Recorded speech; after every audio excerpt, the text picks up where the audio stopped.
Ako nga pala si James Benedict M. Kabudlay, nagmula sa Section Newton, ka-anim na baitang. Ang aking babasahin ay tungkol kay Tarzan, Jane at ang mga kaibigan niya sa gubat.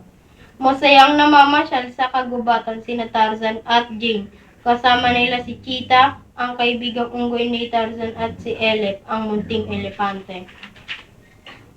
Nakarating sila sa isang malinaw na batis. Wow! Ang linaw ng tubig ng batis, ang sarap maligo, wika ni Jane. Nagtampisaw sa batis ang mga kaibigan habang binobomba sila ng tubig ng munting elepante. Matapos maligo ay tinuruang magbaging ni Tarzan si Jane. Panay ang sigaw ni Jane. Nang mapagod ay naupo sa itaas ng isang puno ang dalawa para magpahinga. Kasama nila si Cheetah.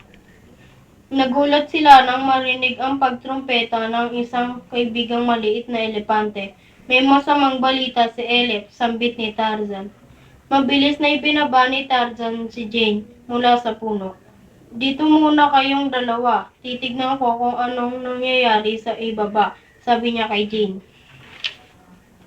Ito ang nakita ni Tarzan. Binabato ng isang grupo ng pilyong mga bata ang tatlong maliliit na unggoy. Nagalit ang batang gubat. Tinawag ni Tarzan ang kaibigang hayop. Ibig niyang bigyan ng leksyon ang pilyong mga bata. Tumigil sa ginagawa nila ang hayop nang marinig ang sigaw ni Tarzan. Sandali pa ay pumunta na ang lahat ng kinaroroonan ng batang gubat. Nasorpresa ang mga pilyong bata nang salubungin sila ng iba't ibang uri ng hayop. Tumakbo kayo! Sigaw ng isang bata. Takot na takot ang tatlong unggoy. Huwag na kayong matakot, ligtas na kayo, sabi ni Tarzan. Muling sumigaw si Tarzan. Inutusan niya na ang mga hayop na takutin ang mga pilyong bata, pero huwag sasaktan. Niyakap ni Jane si Elef. Salamat, tinulungan mo ang mga kaibigan natin. Isang matinis na pagtrumpeta ang isinagot ni Elef.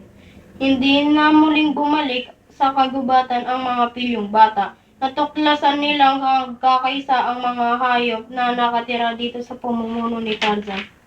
Muling nagbalik sa tahimik na pamumuhay ang kagubatan sa piling ni Tarzan at Jane. Dito nagtatapos ang aking kwento.